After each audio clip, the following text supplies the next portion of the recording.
소설 들려주는 여자. 소들려의 감성 오디오북.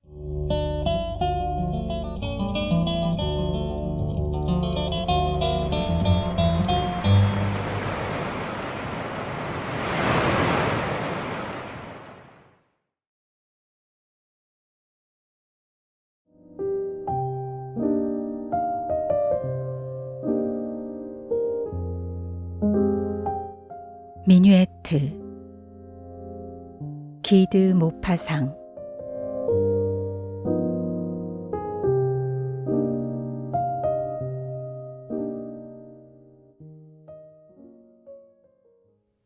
큰 불행이 닥쳐도 나는 슬퍼하지 않습니다. 회의주의자로 알려진 장 브리델이 이렇게 말했습니다. 나는 전쟁의 참상을 자세히 보았고 조금의 연민도 느끼지 않으며 시체들을 밟고 넘었습니다. 자연이나 인간의 극도의 잔인함은 우리로 하여금 공포와 분노의 절규를 지르게는 하지만 사소하고 애절한 어떤 사건을 목격했을 때처럼 가슴을 찌르고 뼛속을 스쳐가는 전율을 느끼게 하지는 못합니다. 인간이 느낄 수 있는 가장 격심한 비애는 틀림없이 어머니로서는 자식을 잃어버리는 것일 게고 아들로서는 어머니를 잃는 것일 겁니다. 이는 마음이 뒤집히고 찢어지는 듯한 극단적이고 끔찍한 일입니다. 그러나 이런 재난은 심한 출혈의 상처와 같이 치유될 수가 있습니다. 그런데 어떤 우연한 해우, 언뜻 보았기 때문에 짐작밖에 할 수 없는 어떤 사건, 어떤 은밀한 슬픔, 어떤 운명의 배신, 이런 것이 우리들의 마음 속에 고통스러운 사고의 세계를 온통 뒤흔들어 놓고 벼랑간 착잡하고 고칠 길 없는 신비로운 정신의 고통문을 열어놓는 것입니다. 이러한 고통은 너무나 깊어서 잔잔하고 너무나 격심해서 포착할 수도 없으며 너무나 악착스러워 습성과도 같아 우리의 마음 속에 오랜 세월이 지난 다음에야 잊을 수 있는 환멸의 느낌, 쓴맛, 슬픔의 흔적 같은 것을 남겨놓습니다.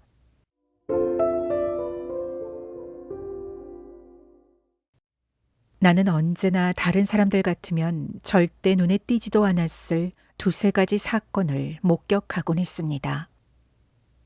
이런 사건들이 나에게는 길고 예리한 칼날처럼 아물지 않는 상처를 마음속에 남겨놓았습니다. 여러분은 그렇게 빨리 스쳐가는 인상에서 어떻게 그런 격심한 충격을 받을 수 있는지 이해가 되지 않을 겁니다. 한 가지 예를 들어보겠습니다. 이것은 아주 오래전에 있었던 일입니다만 어제 일어난 것처럼 생생하게 떠오릅니다. 상상만 해도 그때의 감동이 새로워집니다. 나는 지금 50살입니다. 그때는 법률을 공부하던 젊은 시절이었습니다. 나는 다소 우울하고 몽상적이었으며 염세적인 철학에 심취해 소란스러운 카페나 시끄러운 친구들, 어리석은 계집애들을 좋아하지 않았습니다. 아침 일찍 일어나서 8시경 릭상부르 공원의 종묘원 안을 혼자 산책하는 것이 가장 즐거운 기쁨의 하나였습니다. 여러분은 저 종묘원을 모르시겠지요. 그것은 잊혀진 지난 세기의 공원, 할머니의 정다운 웃음처럼 아름다운 공원이었습니다. 무성한 나무들이 울타리가 되어 좁고 정연한 길을 갈라놓았습니다. 일정하게 손질한 나뭇잎들이 양쪽으로 벽을 이룬 듯한 사이로 조용히 뻗어 있는 길이었습니다. 정원사의 큰 가위가 쉴 새 없이 무성한 나뭇가지들을 다듬고 있었습니다. 여기저기에 꽃받치며 소풍 가는 학생들처럼 줄을 맞춰 선 묘목들, 화려한 장미꽃 무리와 과일나무 연대가 있었습니다. 저 황홀한 숲속 한 구석엔 벌들이 살았습니다. 지프로 만든 벌집들은 일정한 간격을 두고 교묘하게 나뭇가지 위에 붙어서 태양을 향해 골무 같은 커다란 구멍을 열고 있었습니다. 그리고 길가 어디서나 붕붕거리는 금빛 파리떼를 볼 수 있었는데 이 파리들이야말로 이 평온한 장소의 진정한 주인이자 복도와 같은 고요한 숲길의 진정한 산책자였습니다. 나는 거의 매일 아침 이곳을 찾았습니다. 벤치에 앉아 책을 읽었습니다. 때로 책을 무릎 위에 떨어뜨리고 몽상에 잠기기도 하고 주위에서 생동하는 파리의 소리를 듣기도 하고 이 오래된 산울타리의 끝없는 안식을 즐기기도 했습니다. 그러던 어느 날 나는 빗장을 열어놓기만 하면 이곳을 찾는 사람이 나 혼자가 아님을 알게 되었습니다.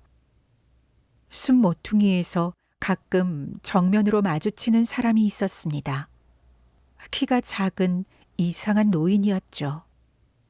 그는 은장식이 달린 구두를 신고 승마 바지에 스페인풍 갈색 프로코트를 입었으며 넥타이 대신 레이스를 메고 노아의 방주에서 나왔을 것만 같은 테두리가 넓고 긴 깃털을 많이 꽂은 회색 모자를 썼습니다. 그는 몹시 말라서 뼈만 앙상했는데 얼굴을 찡그리며 웃음을 지었습니다. 그의 눈은 생기가 있어 눈꺼풀이 끊임없이 깜빡였고 손에는 항상 손잡이가 금으로 된 훌륭한 단장을 들었는데 그에게는 대단한 기념품인 듯 했습니다. 이 노인은 처음에는 나를 놀라게 했으나 차츰 한없는 호기심을 불러일으켰습니다. 나는 장벽 같은 수목들 사이로 그를 지켜보았고 멀리에서 뒤따라가기도 했으며 숲 모퉁이를 돌 때는 눈에 띄지 않도록 했습니다. 그러자 어느 날 아침 그는 다른 사람이 아무도 없다고 확신하자 이상한 동작을 하기 시작했습니다. 처음에는 깡충깡충 뛰더니 절을 한 번 하고는 가는 다리로 민첩하게 공중으로 뛰어오르며 두 발을 마주치는 것이었습니다.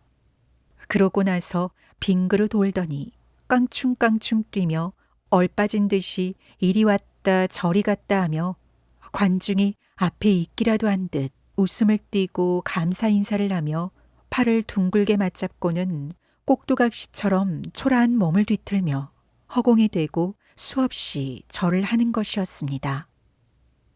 그런 모습은 우습기도 하고 가련하기도 했습니다. 그는 춤을 추고 있었던 것입니다.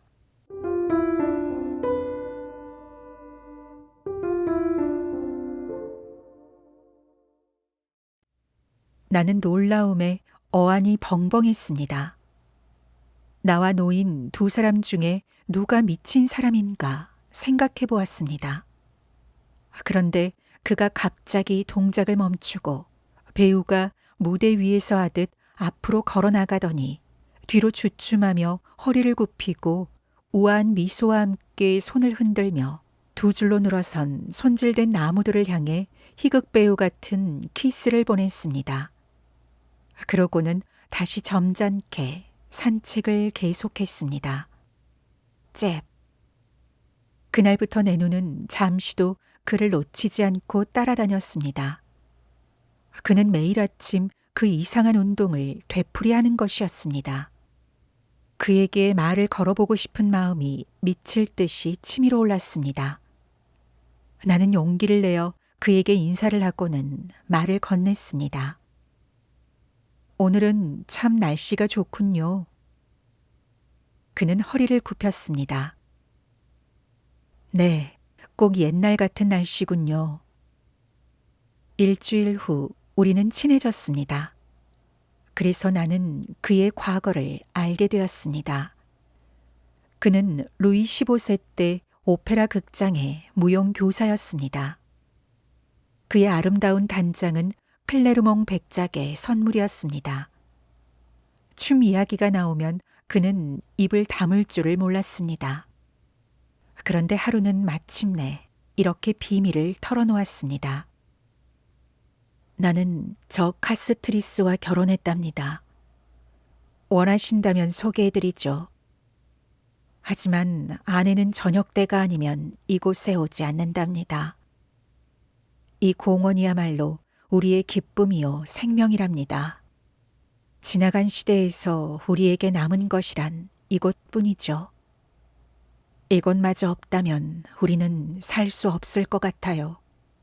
여기야말로 유서 깊은 곳, 이름 높은 곳이 아니겠습니까? 이곳에서는 내가 젊었을 때와 조금도 변하지 않은 대기를 숨쉬는 것 같습니다. 아내와 나는 오후 내내 이곳에서 보낸답니다. 그런데 나는 아침잠이 없기 때문에 아침부터 나와 있죠. 잽.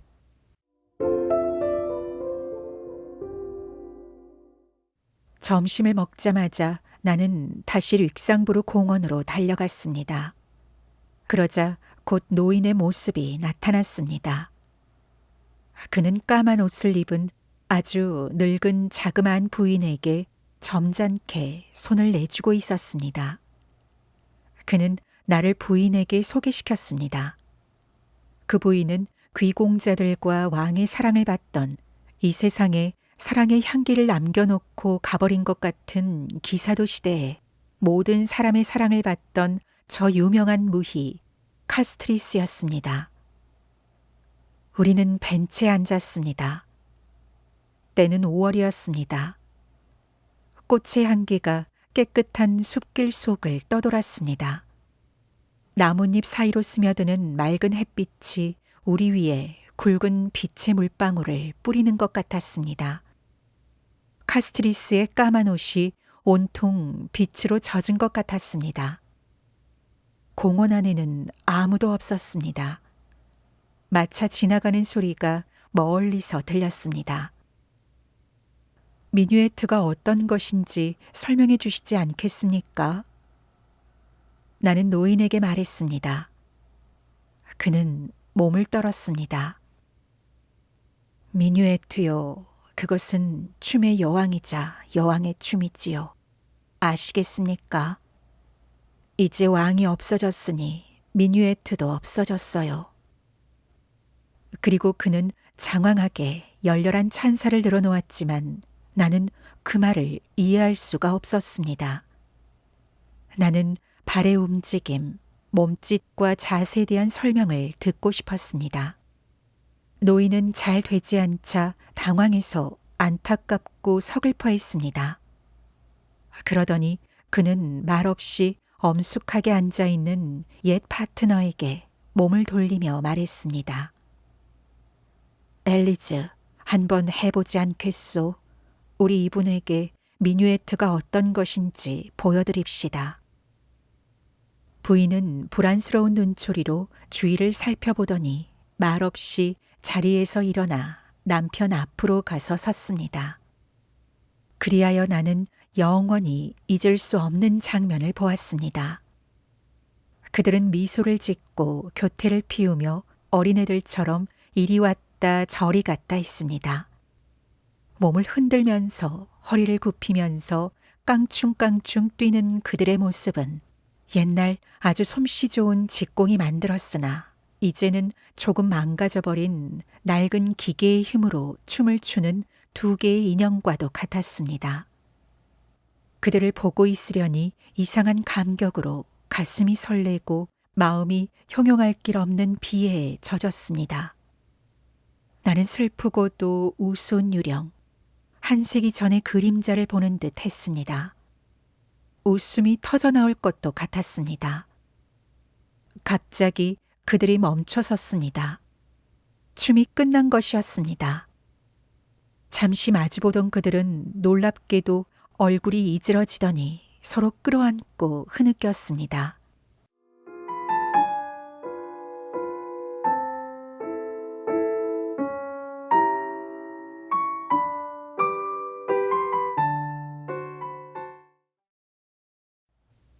사흘 뒤에 나는 시골로 떠났습니다. 그들을 다시는 만나지 못했죠. 2년 후 다시 파리로 돌아왔을 때는 공원의 종묘원은 헐리고 없었습니다. 저 정다운 옛날의 공원, 아름다운 숲속의 애움길과 지난날의 향기를 지닌 미궁과 같은 공원을 잃어버린 두 사람은 어떻게 되었을까? 그들은 죽었을까? 그들은 희망을 잃은 망명객처럼 현대식 거리를 방황하고 있을까?